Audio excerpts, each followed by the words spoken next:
Pensini, con todo. Recorridos de la información. Con Pedro Pensini.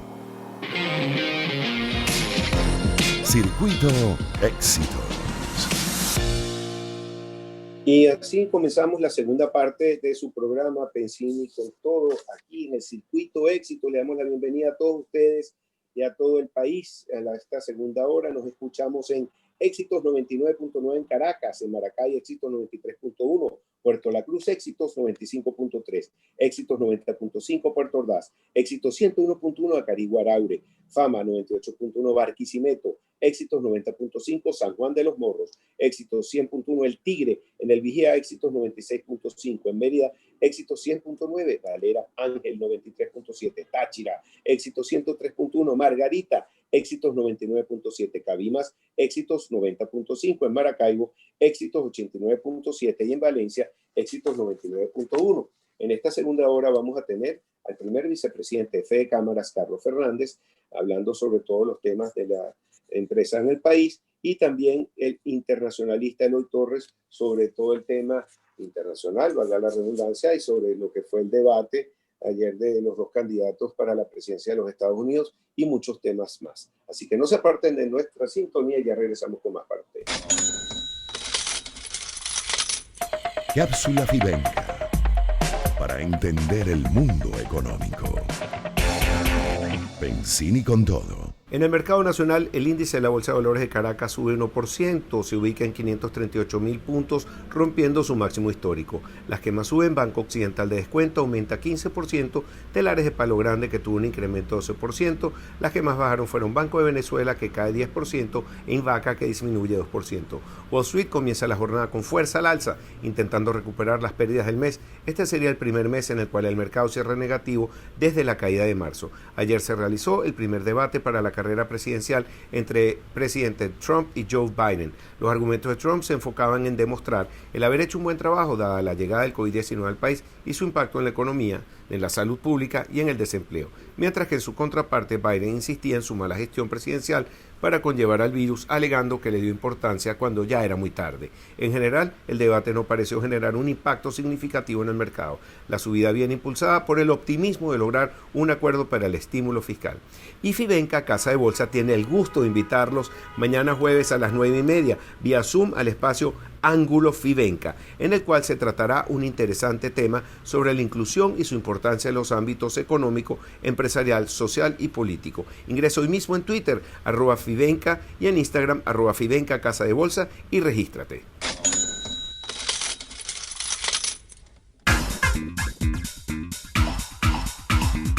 Otras aristas de la noticia. Economía. Pensini con todo. De nuevo con ustedes. Bueno, tenemos a nuestro invitado especial de hoy. Ya tenemos en línea al primer vicepresidente de Fede Cámaras, Carlos Fernández. Bienvenido, Carlos. Siempre un placer hablar contigo. Muy buenas tardes. ¿Cómo estás? Buenas tardes, Pedro. No, el placer es nuestro. Muchas gracias por la invitación y la oportunidad de conversar contigo y tu audiencia. Muchas gracias. Gracias. Bueno, quería primero poner al tanto cómo está la situación de la industria venezolana. Ayer tuve una entrevista interesante con José Antonio Gil, donde él acaban de publicar una de las encuestas que ellos hacen, y los empresarios llamó la atención que una de las industrias de los sectores que más habían subido o habían podido sobrevivir era el tecnológico, y eso llama la atención. Por eso quería preguntarte, pues yo creo que es más área de servicio que de empresarial, y te sumo esta otra encuesta que dice que también que dicen que más del 60, que en las industrias la mayoría han perdido más del 60% de utilidades con la pandemia. Quería que nos pusieras al tanto un poco sobre estos números, por favor. Bueno, sí, en efecto, cuando tú ves, no solamente en Venezuela, sino en todo el planeta, cuando ves los estudios del Fondo Monetario Internacional y de la Organización Internacional del Trabajo sobre los efectos de la pandemia, hay sectores que han sufrido más que otros, y hay unos sectores que, digamos, han sufrido menos, y en los que han sufrido menos, no solamente en Venezuela, sino internacionalmente, está el tema tecnológico, y tiene algunas razones, algunas explicaciones, inclusive no es que ha sufrido menos, sino que inclusive en algunas partes ha mejorado.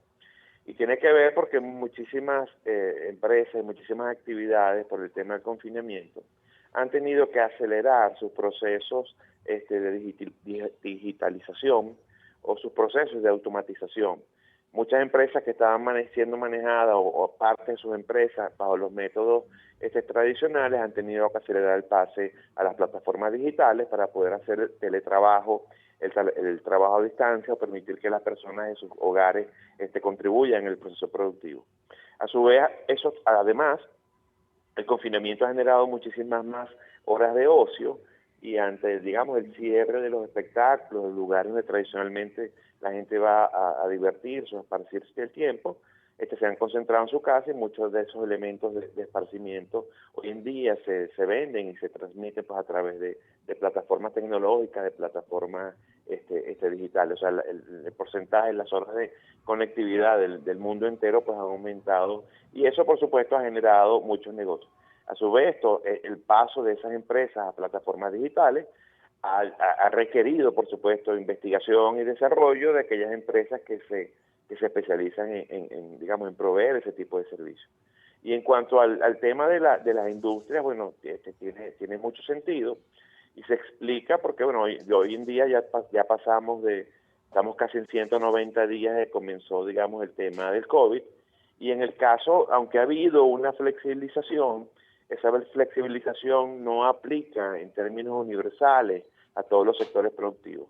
Hay empresas que tú no le puedes avisar un domingo que el lunes van a comenzar a trabajar, porque adecuar los procesos o arrancar sus procesos productivos lleva 4 o 5 días para terminar parando el viernes o el sábado de la siguiente semana. O sea, de los 7 días disponibles terminas trabajando 2 o 3 a duras penas porque tienes elementos pues de prender cosas o tienes procesos por bache, o sea, procesos que no son continuos, entonces necesitas hacer una cosa el lunes, que esté lista el miércoles para incorporarla a otro proceso que comienza el jueves y que terminando el sábado, etcétera, y a veces esos procesos se interrumpen y muchas veces esa flexibilización no ha sido positiva y por eso se ve, bueno, en 190 días, muchos sectores cerrados, manteniendo todos los gastos fijos, manteniendo las estructuras, pagando todos los compromisos, obviamente que las pérdidas en muchísimos sectores son de magnitudes importantes y creo que es lo que refleja la encuesta del señor Gil Yepes que tú mencionas.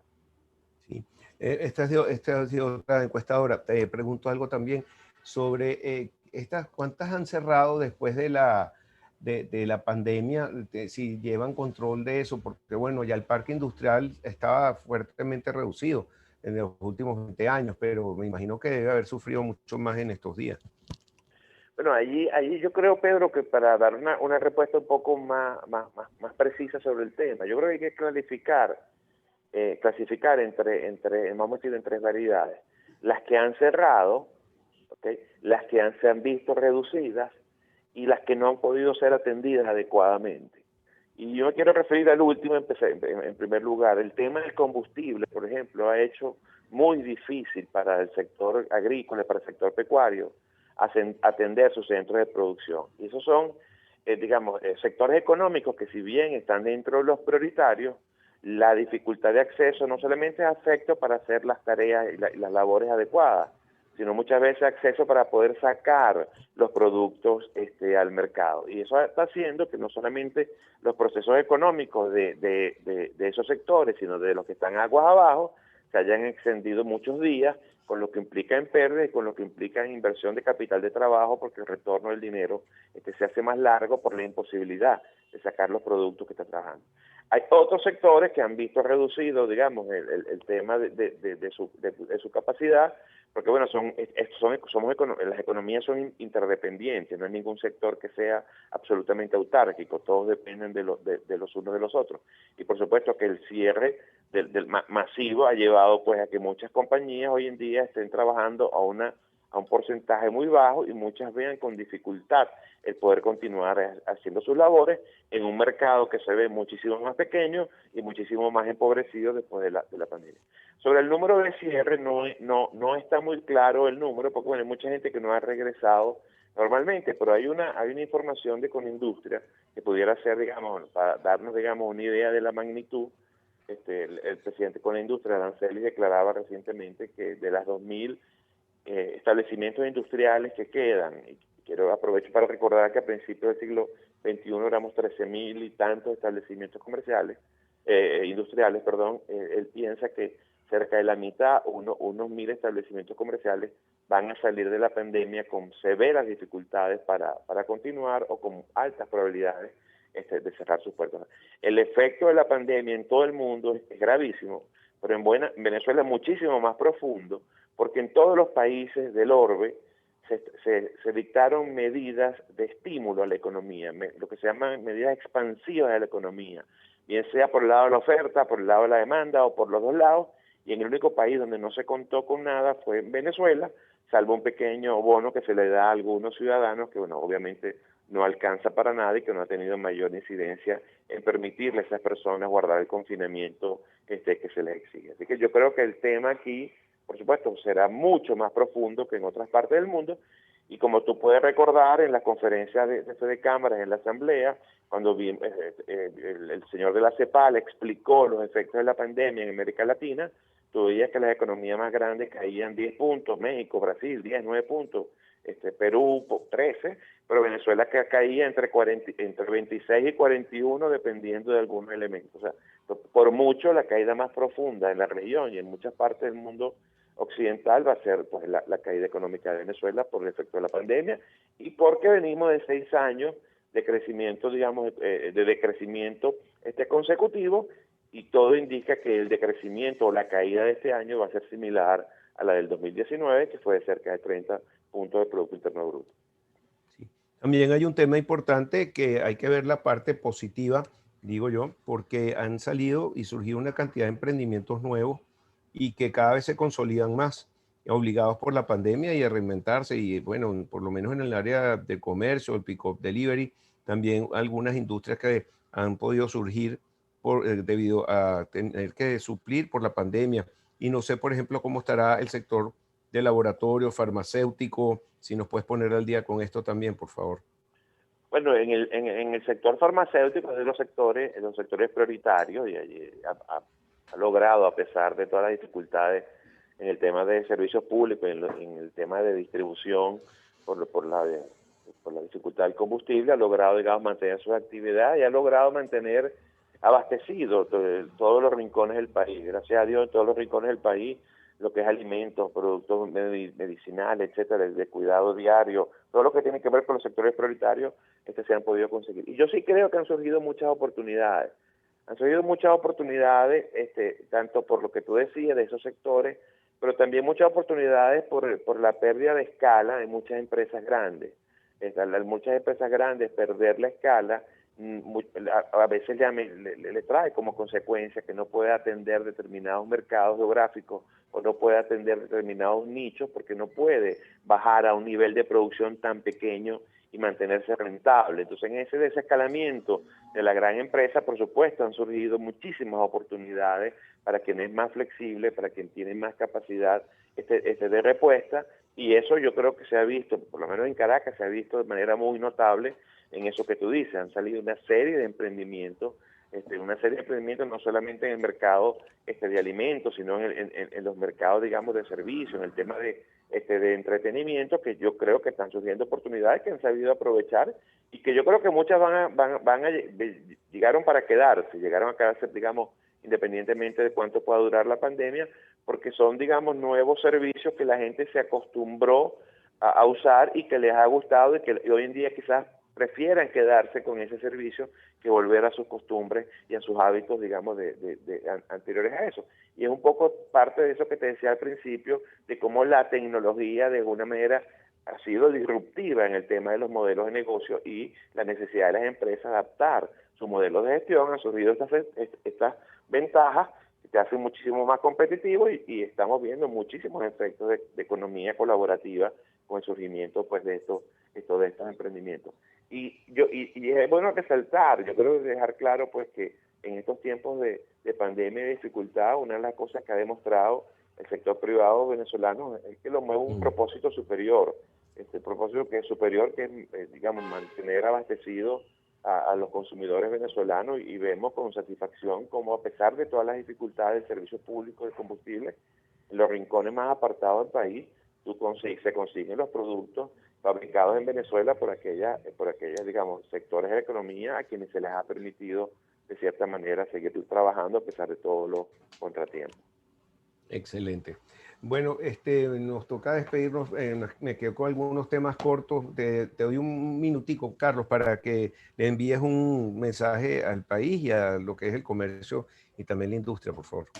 Bueno, nosotros nuestro mensaje para los empresarios, para los comerciantes, es recordarles que nos toca en tiempos difíciles resistir y que la resistencia nuestra es activa, la resistencia nuestra es manteniendo nuestras operaciones, manteniendo nuestras actividades, haciendo el mayor esfuerzo posible por mantener los empleos. El país necesita más que nunca el concurso del sector privado y desde Fedecámara estamos comprometidos en ese propósito superior y nos hemos puesto como lema que ni una Santa María más se cierre en Venezuela en esta época, porque tenemos que darle soporte a esa gran cantidad de venezolanos que necesitan no solamente nuestros servicios y nuestros bienes, sino los empleos para poder mantener a su familia. Excelente. Bueno, muchísimas gracias, Carlos. Es siempre un placer hablar contigo y espero tener nuevas actividades de Fedecámaras pronto, como la última, que fue todo un éxito. Muchísimas gracias. Pronto van a ir unas actividades, te vamos a invitar y a que nos ayudes a promocionarlas, que van a ser muy significativas. Pero todavía las mantenemos en reserva. Y saludos a todos en el estudio y a la audiencia. Excelente. Bueno, muchísimas gracias, Carlos Fernández, primer vicepresidente de Fedecámaras. Ya regresamos con más para ustedes.